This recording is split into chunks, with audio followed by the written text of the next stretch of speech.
The average person has about 60 to 70,000. Окумуштуулардын изилдөөсү боюнча адамдын мээсине күн сайын 50 миңден 70 миңге чейинки ар түрдүү ойлор келет. Ошол эле учурда алардын 50% кече күнү же наркы күнү дагы келген окшош эле ойлор. Эгерде адаттагыдай окшош ойлор келе берсе, анда силердин жашооңор өзгөрбөйт.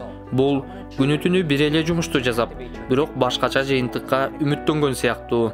Ал эми туура ойлор келиш үчүн эмне кылыш керек?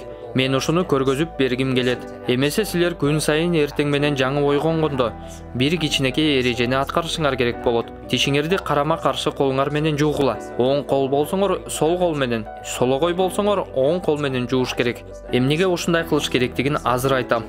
Биринчи себеп бул сизди азыркы болуп жаткан учур менен жашаганга үйрөтөт. Анткени буга чейин тиштериңизди автоматтык түрдө көнгөн колуңуз менен жуугандыктан көнүмүш ойлор гана келе берчү. Интернет өнүккөн заманда адамдар оюн бир жерге токтото алышпай калган. Алар дайыма социалдык тармактарда отурушат. Тамак ичкенде дагы колунда телефон, уктар алдында дагы колунда телефон. Андан тышкары улам сайын келип турган билдирүүлөргө алаксый беришет. Ал эми тишиңерди карама каршы колуңар менен жууганда бул силердин оюңарды бир жерге токтотууга жана азыркы болуп жаткан учур менен жашаганга үйрөтөт. Демейдегиден башкача жумуш жасаганда силер көңүлүңөрдү машыктырып жаткан болосуңар. Бул нерсе жашооңорго абдан керектүү. Мисалы, чоочун адамдын аты жөнүн унутпай жаттап калышыңар керек болсо, же маанилүү нерсени алаксыбай окушуңар керек болгондо, көңүл коюп иштөө талап кылынат. Оюңарды бир жерге койгонго көп машыксаңар, силердин жасаган ишиңер натыйжалуу болот. Ошондой эле койгон максатыңарга батыраак жетип каласыңар. Эмесе биринчи себеп адаттан тышкары жумуштарды жасап машыгуу аркылуу азыркы болуп жаткан учур менен жашаганды үйрөнүү.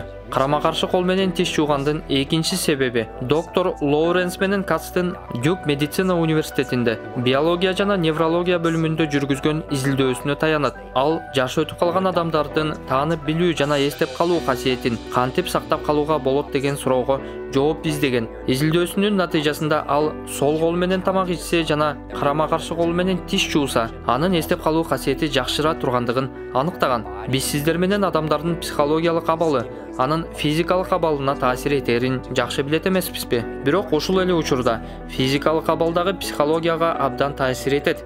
Силердин денеңер буга чейин жасап көрбөгөн жаңы кыймылдарды аткарганда мээнин жаңы аймактары дагы иштей баштайт. Тишиңерди башка колуңар менен жууп баштаганда кыйын жана ыңгайсыз болот. Бирок ушул учурда сиз мээнин ичинде жаңы нейрон байланыштарын түзүп жаткан болосуз. Метафоралык сөз менен айтканда, сиз өзүңүздүн оор жүккө толуп калган нейрондоруңузду бошотуп, жол тыгындардан чыгуу үчүн жаңы жолдорду салып жатасыз десек болот. Эски жолдорго маалымат батпай калгандыктан жол тыгын болот. Ошондуктан адамдар унутчаак болуп калышат жана койгон максатына жетүү оор болуп калат.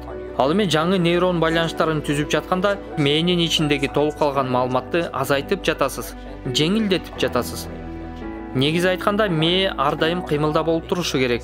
Эгерде ал иштебей токтоп туруп калса, зыян алып келе баштайт. Эртең менен жаңы ойгонгондо, адаттан тышкары жаңы иштерди жасоого көнүшүңүз керек. Ошондо сиз бир топ натыйжалуу болосуз. Бул иштин мааниси төмөндөгүдөй. Кыйынчылыктарды жеңүү менен гана жакшы жакка өзгөрүүлөр болот. Силер издеген алтын күмүштүн баардыгы качып жазабай келген жумушта болушу мүмкүн. Кыйынчылыктарды басып өткөнгө машыккыла.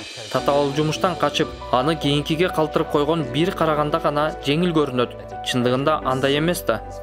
Өмүр бою оор жумуштан качып жүрүү мүмкүн эмес. Эрте эле кеч аны жазай турган убакыт келет. Ошондуктан канчалык эрте баштасаңар, ошончолук эрте жеңилдей түшөсүңөр. Татаал жана оор жумушту жеңил жазап үйрөнөсүңөр. Ал эми эгерде дайыма эле жеңил жумушка качыра берсеңер, жашооңор оор болуп калат. Кыйынчылыктарды жеңүү бул жашоону жеңилдетүү.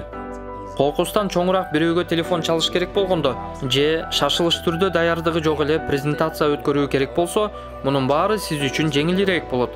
Анткени буга чейин өзүңүздү кыйынчылыктарга көндүрүп койгонсуз. Демек жашооңузду өзгөрткүңүз келсе, адаттарыңызды өзгөртүшүңүз керек. Алгач адаттарды жаратасыз. Андан кийин адаттар сизди жаратат. Мындан ары тишиңизди сол колуңуз менен жуушуңуз керек. Ушундан баштаңыз.